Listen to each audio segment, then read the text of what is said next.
namin dito sa Canada pagka walang work. Ayan ang ginagawa niya.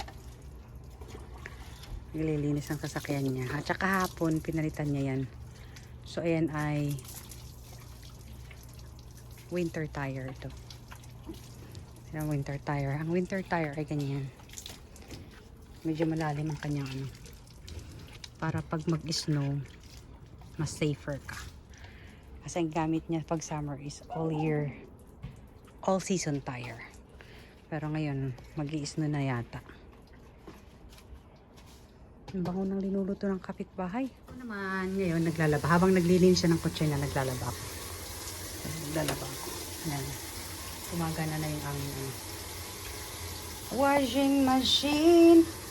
Para matapos na rin ang aking labahin. Sakit tayo sa gas. Marami pa akong labahin eh. Ayan ang mga labahan ko yan. Yan. Yung mga labahan ko. Tapos maglilinis ako, magbabakalin pa ako. Pero papakita ko sa inyo yung aking pinasok na mga ayan, tanim. Ayan. Ayan ang isa. Pinasok ko to. Alam ba niyo kung ano to mga langga? Ayan ang aming ang lemongrass. Kasi sayang din siya eh. So, ginagawa ko to every year pagka may natanim akong mga ganyan na lemongrass. Sinalalagay ko yung iba sa ganito, flower pot na malaki. Tapos pag lumalamig, pinapasok ko na lang siya. Yan. Para magiging gubat ang aming bahay ulit pag winter. Kasi magagamit ko pa yan ng mga 6 months. Kasi pag kailangan ko isang tangkay, pinuputol ko. Tapos tutubo ulit siya. Kasi mahal din yan eh. Mahal ang lemongrass.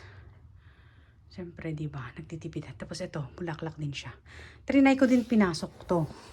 Kasi nagdadry siya Lilinisan ko pala siya. Nagdadry siya sa labas kasi grabing lamig na nung karang araw. So, pinasok ko na siya. Tapos ayun, nagbulaklak siya Nagbubulaklak siya. Ayan ang red na. So, itry ko siyang i-stay dito sa bahay. Tingnan natin sa susunod kung pwede kong ilabas sa summer ulit. Kaya nagiging gubat na naman ang bahay namin. So, pag summer, ang gubat daw namin is sa harap. Sabi ni Langga. So, pag winter, dito naman sa bahay ang gubat. Kasi pinapasok ko yung iba. Ito, pinasok ko na rin siya. Nakalagay din sa malaking pasaw. Tapos yan, pinasok ko din siya. Kaya gubat na daw yung bahay namin. But it's okay. At least mga plants lang naman ang nasa loob ng bahay, di ba? Ayan, parang gubat nga. Maipapakita ako sa inyo mga langga. So, ito yung aming aloe vera, Yan, namulaklak na naman siya, Diba, ang ganda. Pang-apat na yata itong bulaklak niya, Tapos, nagdadry siya, nahuhulog siya. Tapos, ngayon na naman, hindi ko nga napapansin, Kanina ko lang nakita. Uy, sabi ko, bakit meron kayang bulaklak doon na naman? Ngayon, mga langga, ay magpa-vacuum tayo. Kasi hindi ako nag-vacuum ng past, I think last week kasi tayo busy. Lumabas kami kasi pumunta kami ng Naya Fruits. So ngayon, I have to vacuum. Gagamitin natin itong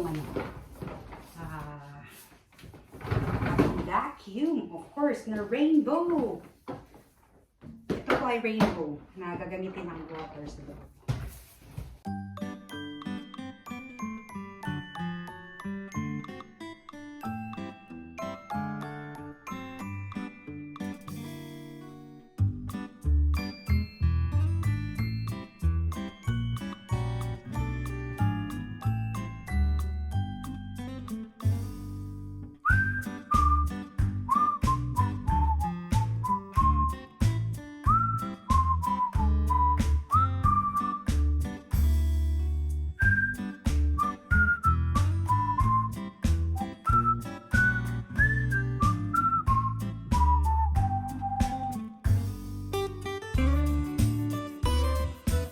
Tayo mga langga na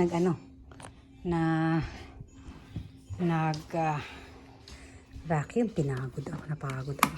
Tanggalin natin. Papakita ko sa inyo yung tubig sa loob. Hindi ba yak? Yan, ang dumi Yan. So, kagaya din siya ng vacuum. Ako, may binigay silang kainin ko Kaya din siya ng vacuum na ano, na-accumulate na yung dirt. Pero ito kasi may tubig. So, diretso na siya. Ayan, so lilinisan natin. And then, papalitan natin yung tubig niya. Kasi gagawin ko itong ano, ito all-in-one to eh. Vacuum and air purifier.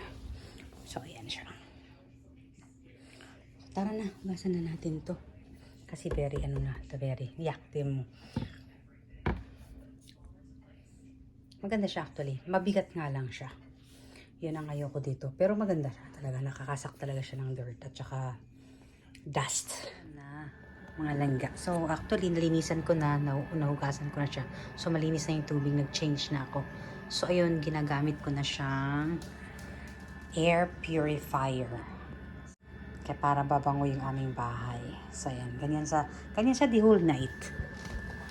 Pag aalis na kami dito sa bahay, papatayin ko lang siya pag walang tao. Tapos i-on ko din siya pagka andito ulit kami para ma-purify yung air.